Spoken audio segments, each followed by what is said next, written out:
A experiência de Deus é necessária. A Bíblia está cheia de verdades espirituais, cheia da palavra de Deus, que pode fazer de todas as nossas vidas a morada de Deus e revelar a plenitude.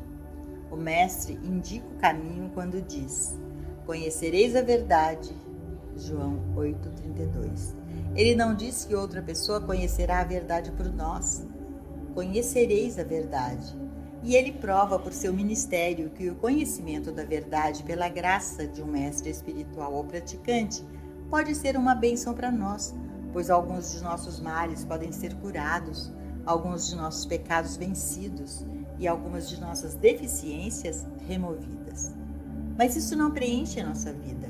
Isso atende a uma necessidade temporária. A realização vem por um ato de nossa própria consciência. Só vem pelo convite que flui através de nós e convida o Espírito de Deus a entrar. Eu e meu Pai somos um. João 10:30. Mas se eu e o Pai somos um, como você e eu poderíamos ter todos os problemas que tivemos por esses tantos anos? O caminho infinito revelou que a mensagem perdida estava na palavra consciente ou percepção consciente. Todas as Escrituras revelam que é apenas em nossa aceitação de Deus, nossa compreensão consciente de Deus, nossa experiência real de Deus, que a presença de Deus funciona dentro de nós. O Espírito do Senhor está sobre mim, porque Ele me ungiu para pregar o Evangelho aos pobres. Ele me enviou para curar os quebrantados de coração, para pregar a libertação aos cativos e recuperação da vista aos cegos, para pôr em liberdade os feridos. Lucas 4:18. Jesus foi ordenado para curar os enfermos somente após a experiência de receber o Espírito do Senhor Deus dentro dele. Portanto, somos ordenados a viver espiritualmente como os filhos de Deus somente quando aceitamos e recebemos seu Espírito dentro de nós. E o Espírito de Deus está sobre nós. Aos seus discípulos, ele deu o mesmo conselho pouco antes de ascender, quando disse: "Permanecei na cidade de Jerusalém até que sejais dotados do alto." Lucas 24:49. Sem sermos dotados do alto, somos homens cujo fôlego está em suas narinas. Isaías 2:22. Não temos nenhuma bênção para levar ao mundo. Não temos nenhuma bênção espiritual para proferir. Não temos graça curadora para conceder. Não temos palavras de conforto. Isso só acontece quando a experiência real de Emmanuel é nossa. A experiência real de Deus conosco. A reconciliação. Este homem natural de quem Paulo falou, a criatura, o homem da terra, este é cada um de nós, e este é todo mundo que já viveu. E este é todo mundo que viverá em seu senso de separação de Deus.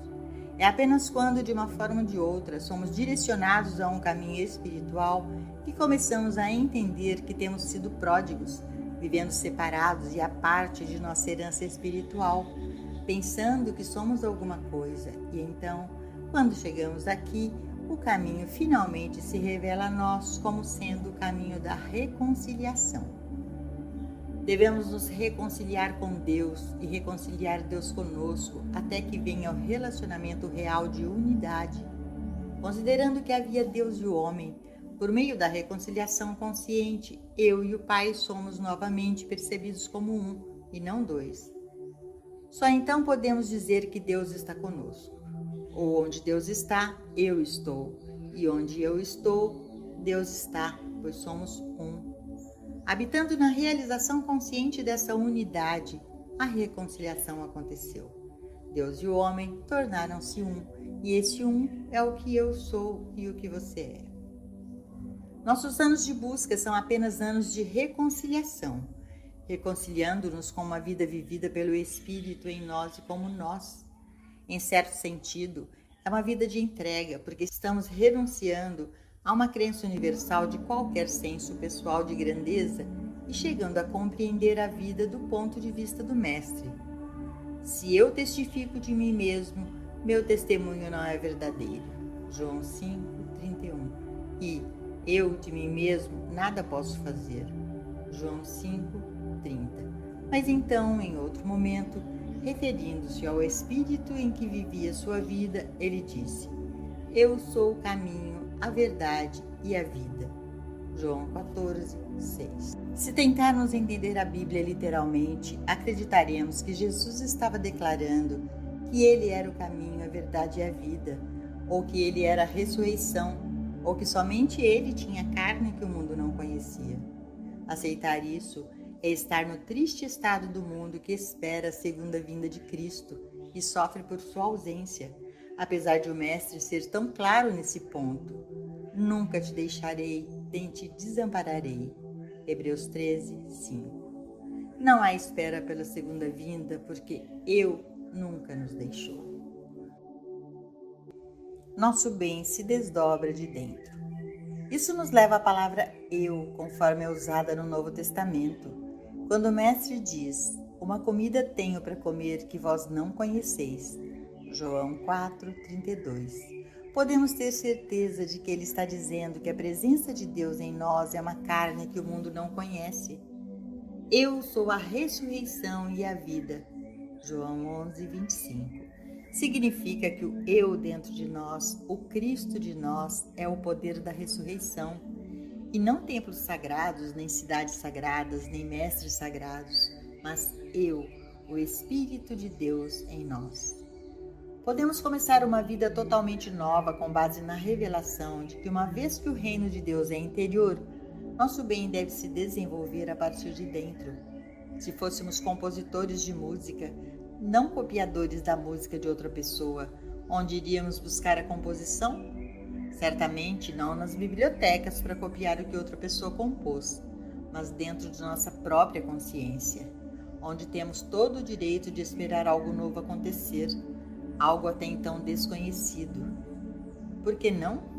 A natureza de Deus é infinita. Deve haver um número infinito de melodias nunca antes ouvidas pelo homem. Um número infinito de combinações de notas nunca antes escritas.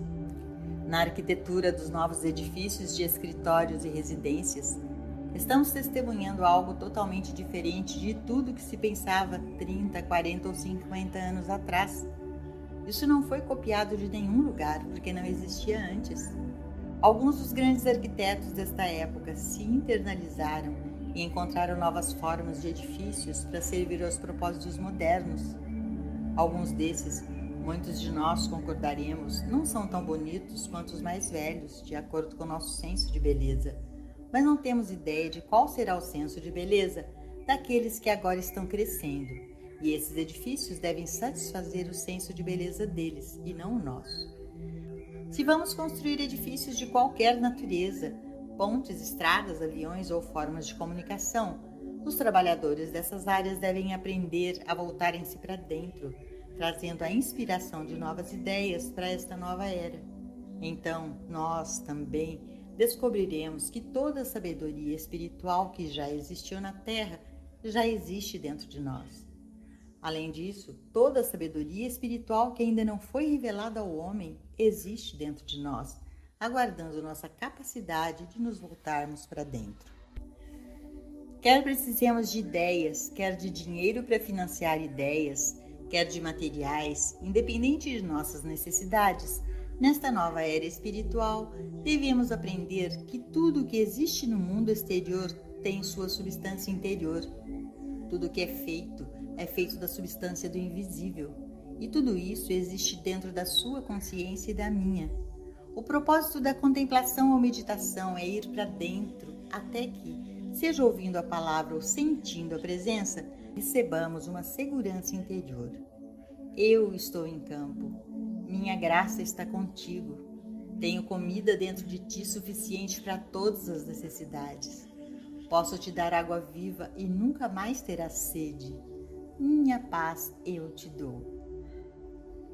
Ao recebermos essa garantia interior, nossa demonstração está completa e do lado de fora temos apenas que ser observadores e assistirmos como ocorre a realização. Não nos retiramos do mundo para viver em mosteiros e conventos, cabanas à beira-mar ou barracos no topo das montanhas. Permanecemos no mundo, mas não somos dele.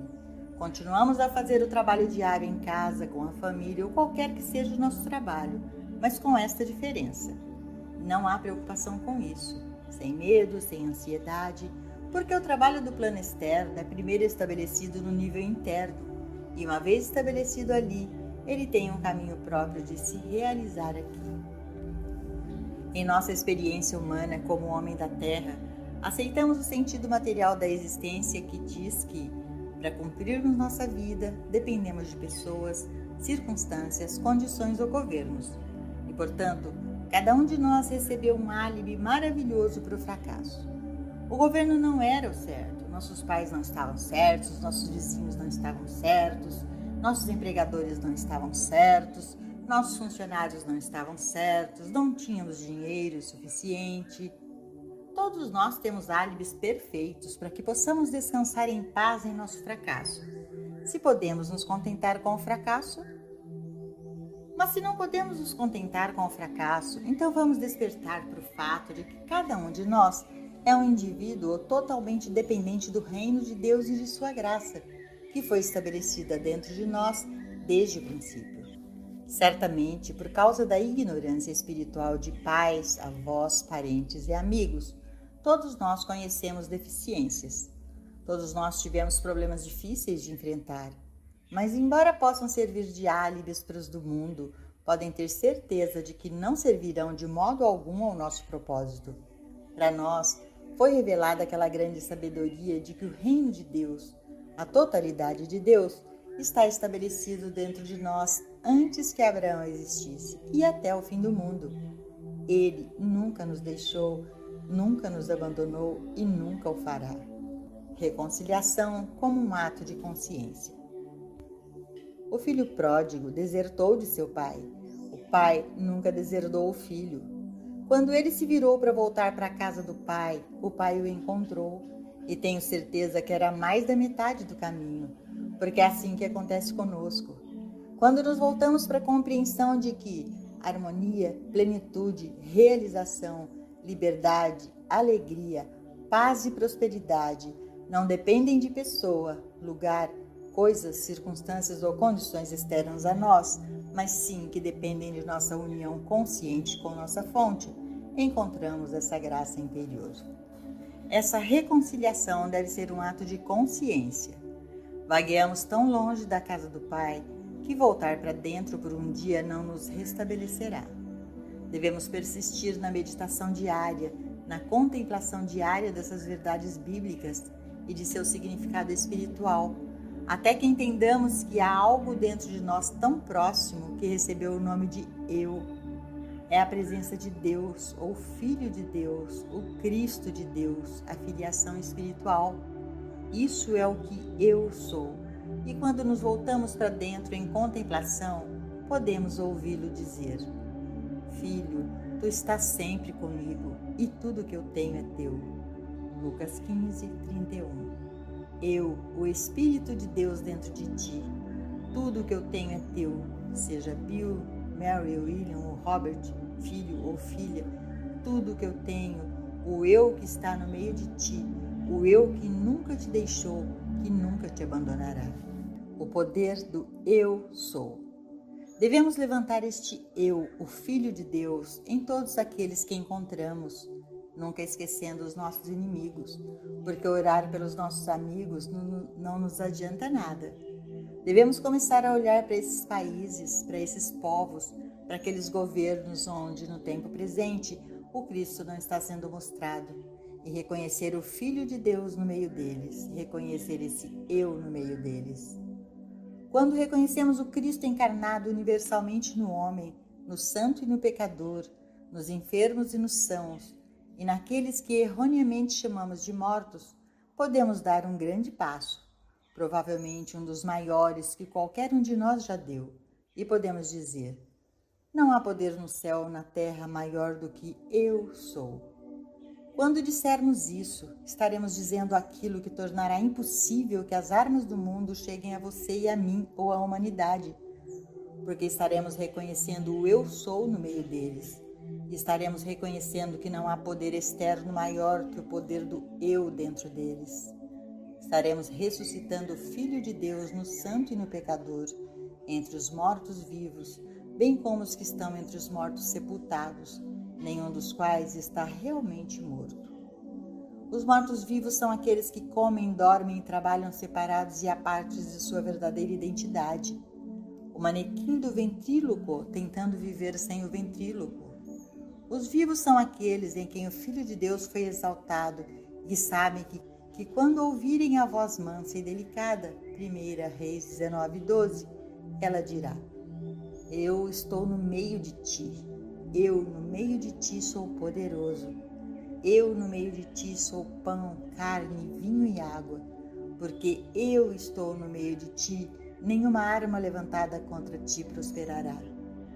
O homem cujo fôlego está em suas narinas é atingido por todas as armas que já foram conhecidas, que já foram concebidas, mas eu, o Filho de Deus, no meio de ti, sou onipotência, onipresença e onisciência. Nada pode prevalecer contra mim. Apenas o reconhecimento consciente da onipotência, onisciência, onipresença, como a voz mansa e delicada interior, apenas isso nos liberta das armas deste mundo, suas armas mentais e suas armas físicas. O significado dos problemas. A vida poderia ser muito enfadonha se fosse apenas uma repetição de tudo o que aconteceu antes. Cada dia traz novas experiências e com elas o que o mundo chama de problemas. Eles não devem ser vistos como se Deus nos tivesse abandonado. Eles devem ser aceitos como parte da existência de rotina normal de todos e devemos reconhecê-los como oportunidades. Independente do nome ou da natureza dos problemas da experiência diária, percebamos a presença, lembrando-nos de que Ele realiza o que me é designado a fazer. Jó 23:14. Este Ele aqui referido é o mesmo Eu dentro de nós, que é o Espírito de Deus. Esta passagem da Escritura foi muito mal compreendida e interpretada como significando que Deus realiza tudo o que podemos desejar ou esperar. Não há autoridade bíblica que nos permita acreditar que Deus fará o que nos agrada. Antes de podermos descansar na certeza de que temos o Espírito de Deus trabalhando conosco e por nós, vamos primeiro ter certeza de que o que deve ser feito está de acordo com a vontade de Deus, não necessariamente a nossa vontade. Nossa vontade pessoal. Deve haver um período no dia em que nos reconciliamos com Deus e no reconhecimento da vontade de Deus, renunciamos à nossa vontade ou nossos desejos. Para ter certeza de que não estamos tentando viver uma vida separada da vontade de Deus, devemos, em nossa meditação, voltar a cada dia para a casa do Pai, para a consciência interior e pedir orientação, buscando apenas fazer a vontade de Deus. Se intencionalmente ou ignorantemente você e eu nos desviamos da vontade de Deus e deixamos nosso lado humano assumir o controle, isso pode não apenas não me abençoar, mas provavelmente não irá abençoar você. Cada um de nós tem uma responsabilidade não apenas para conosco, mas também para com os membros de nossa família e vizinhos. Podemos pensar que somos uma ilha isolada, mas nenhum homem pode viver como uma ilha. Somos todos da família de Deus e, portanto, cada um de nós tem uma obrigação, e essa obrigação é amar nosso próximo como a nós mesmos. A maneira de ter certeza de que estamos fazendo isso é ter certeza de que renunciamos à nossa vontade e desejos pessoais, de modo que Deus possa nos usar, alma, mente e corpo, para que nossa presença glorifique a Deus. Uma maneira pela qual mostramos a glória de Deus é nos submetermos diariamente à sua vontade, ao seu amor, à sua vida, ao seu espírito, e então deixarmos que Ele realize o que nos é designado a fazermos. Vamos abandonar a crença de que podemos traçar um plano para nós mesmos, feito de nossa vontade, desejo ou esperanças, e então pedir a Deus que nos faça prosperar. Isso seria fazer de Deus um servo. Deus não realiza a nossa vontade. Deus não se compromete a nos fazer prosperar em nada daquilo que desejamos. Deus nos faz prosperar naquilo que Deus nos dá para fazer. Isso se torna mais claro para nós se pensarmos em Deus em termos de consciência espiritual infinita, nossa consciência individual. Então, conforme aprendemos a ouvir aquela voz mansa e delicada de nossa própria consciência, ela revela a vontade divina para nós.